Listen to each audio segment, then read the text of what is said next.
Ya Allah. Assalamu alaikum wa rahmatullahi wa barakatuh. MashaAllah.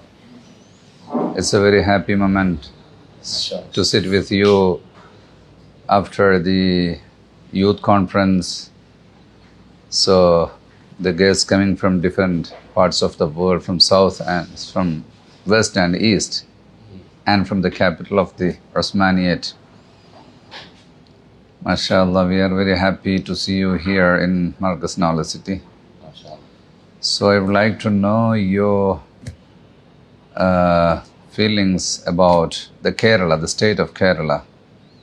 How you feel? You spend here a few days and you have seen this atmosphere, the greenery, the water, and the people. So how was it? Amazing. I found that amazing entry. This is my very first trip to the whole of India, Sheikh. My very first maiden visit to India, and the passport I came in is through Khairullah, God's own country. Kerala, I mean, it's a wonderful country, mashallah, mashallah. And it's amazing that when we look at the conference, with thousands of people being there, in some other countries, I will not name those countries, normally, if you have this many people, it's for electioneering. People go there to listen to politicians. World football match. So, but here, mashallah, for the deen. Alhamdulillah, every year, one or two gatherings like this will happen in Kerala. And, we have several organizations like Jam'iyatul Ulama, then the parent body of Muslim Jama'at, then youth, then students. So different programs every year there will be there. So thousands of people will gather on some occasion. So particularly the state of Kerala, for its, the Kerala, the name came from coconut tree. It is in southmost of India, but it is not that much hot as the North India. The maximum temperature to 36. Sometimes in some districts only it goes more than 36. This is because of the coconut tree. It looks like an umbrella. One stem and a shade. And the coconut was the first given to the Islam. When the Arabs came to the coast of Kerala, they were gifted this tender coconut drink. So they asked, it is from your garden? Where is this from? So the Keralites were strange. Why asking like this? And so they said, we are Muslims. We drink only from the halal. So we should know its source, where it's from. That was the reason they entered to Islam. The first family. MashaAllah. And the Kerala is following the Shafi school of thoughts in fiqh and Ash'ari in Aqidah. Also the system of Ba'alawi, Abdullah al-Haddad, radiyallahu anhu. Because the propagators came to Kerala is from Yemen, mostly. MashaAllah. So, Dr. Yahya, what is your feeling about the youth conference?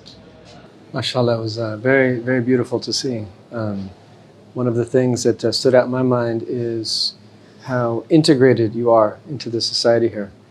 Oftentimes when you visit places, the schools where they're training future scholars, they'll be focused just upon their studies.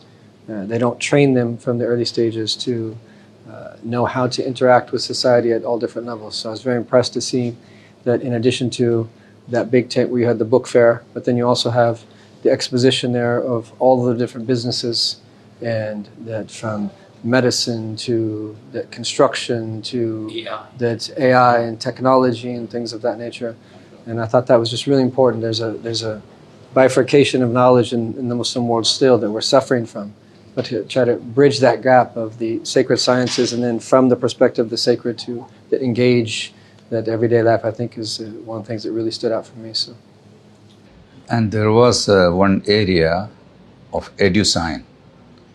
EduSign is about 100 counselors sitting live, students and parents coming, and the same place, they are getting the good guidance about their future education and career. Is it how you think about this? Any suggestion on that? Or Alhamdulillah, I observed a forward-looking approach, in both in the youth conference and in the Markaz. Alhamdulillah, it is not like lost in historical study of Islam, but it's a forward-looking and very much in touch with the current realities, in the world, and this rootedness also is there, because Alhamdulillah, India, Kerala has a long tradition of Islamic civilization in peaceful coexistence with neighbors, Hindu, Buddhist, from other religions. So this openness, rootedness, and this contemporary perspective, these are the things that I have observed in both youth conference and also in Markaz. And I am confident that these elements, will be the key of the success of your future generations. And I think you have students. noticed that the chief minister, other ministers, different political parties, Christians, Hindus, and communists, all coming to the conference. Yes, I argue that Islam is an open civilization. This is how it is established by Rasulullah in Medina. Rasulullah incorporated Jews, mushriks, and Christians, in the Medina society, regardless of what they thought about Islam. And later it continued during the Khulafa al-Rashidin, Abbasid, Umayyads, and also in India, it continued.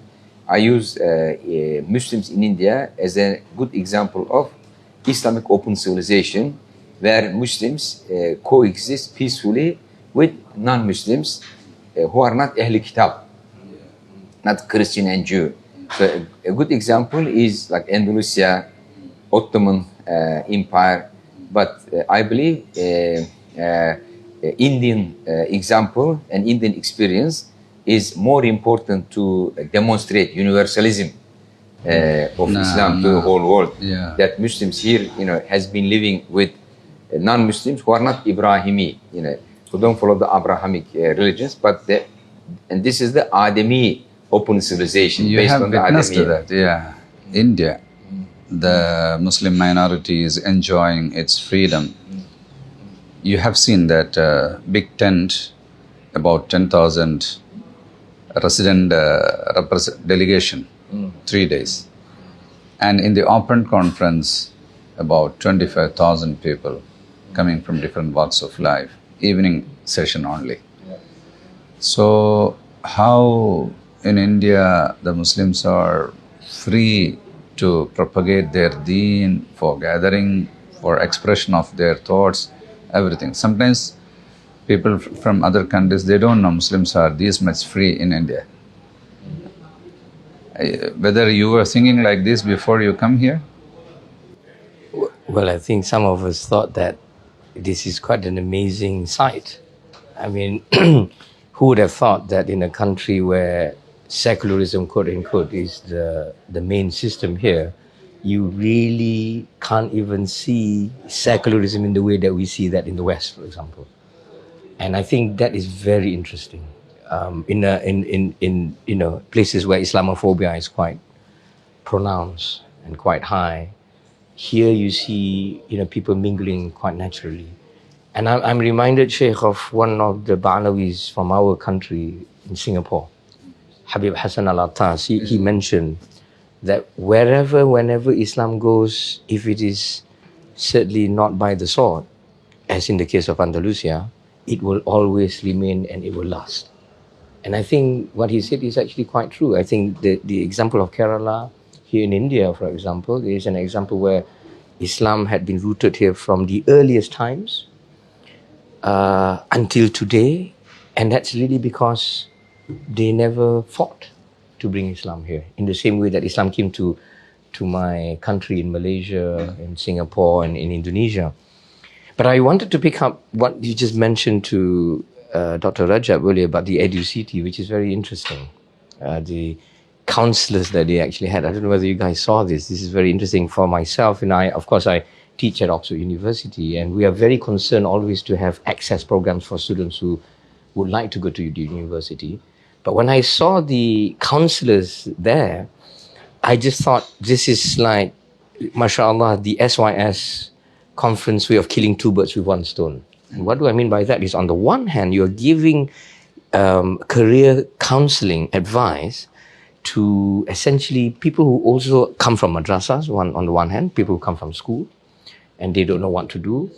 But there is also in Malaysia, where I originally come from, and we now have an issue where the government itself is looking at madrasa students in particular to try and retrain and give them a new skill, which could be in TVET, vocational training, for example. Because a lot of our countries focus too much on academic training. They forget that vocational training is actually very Islamic in that sense, an important part of any society.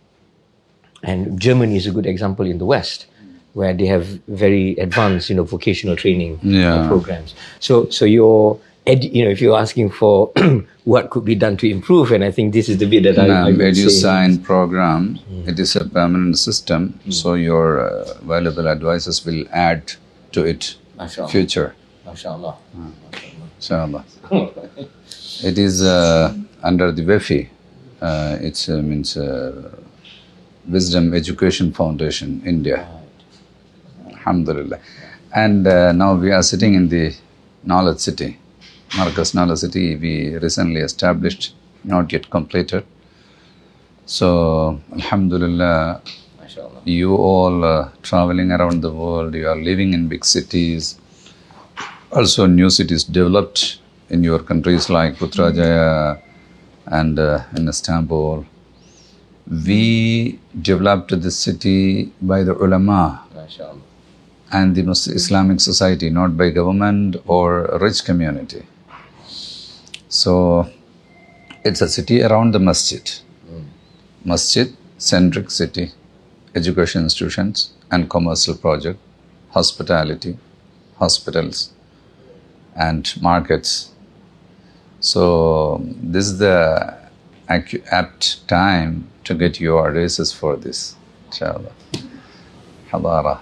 I was struck, Sheikh, when coming here, from the little that I know, it reminded me of the sacred geography of Baghdad.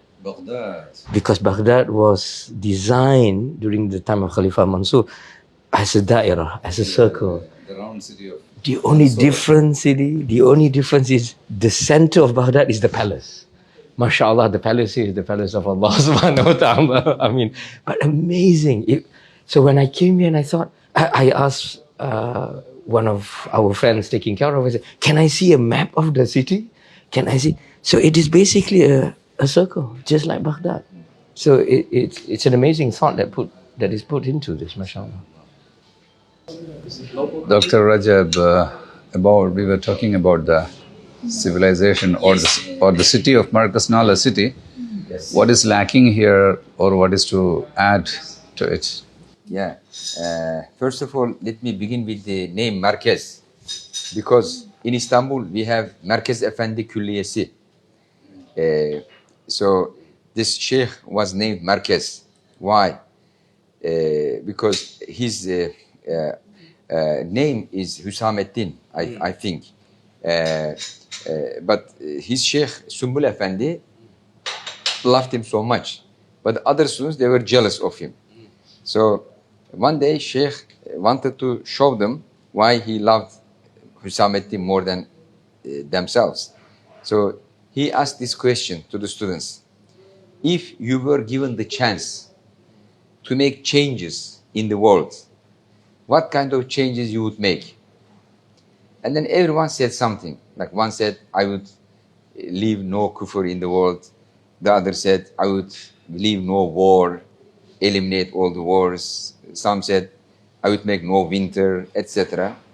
And then when the More winter? No winter. Oh, no winter. So when the turn of Hüsamettin came, he said, I would leave everything in its Markaz. I wouldn't change anything. Because how can I dare to make something better than Allah? So he did the best. So it would be like, transgressing my limits to say that I will design the world better than Allah. I would leave everything in its Markaz. So then the Sheikh said, okay, from now on, we'll call you Markaz Effendi. So he's always called Markaz Effendi. So there is a philosophy, behind it that Allah, put everything in its best Markaz possible. So maybe you can make some kind of connection with Markaz Effendi Külliyesi. So this place, civilizationally looking at it, is a kulliye. And kulliye means university. University is translation of kulliye. No. But in modern Arabic, they made a mistake by calling faculty kulliye, Yeah. and then the university jamia. Jamia. No. So there's a confusion about this. So in the Ottoman civilization, they built külliye. Külliye means at the center there is a mosque. Around it there is hospital, university, and madrasas for all levels, library, hospital, and bazaar. Shopping all together. Okay. So here, the same logic is implemented, knowingly or unknowingly, but Allah Ta'ala guided, the designers to this. Perhaps this is the logical path of a Muslim. Ilm and amal, and also business together. So there is no separation between ilm, amal, and business. No secular, no religious. Everything is religious. Everything is sacred. So we observe this here, and also the design of the mosque. Alhamdulillah, it's very good.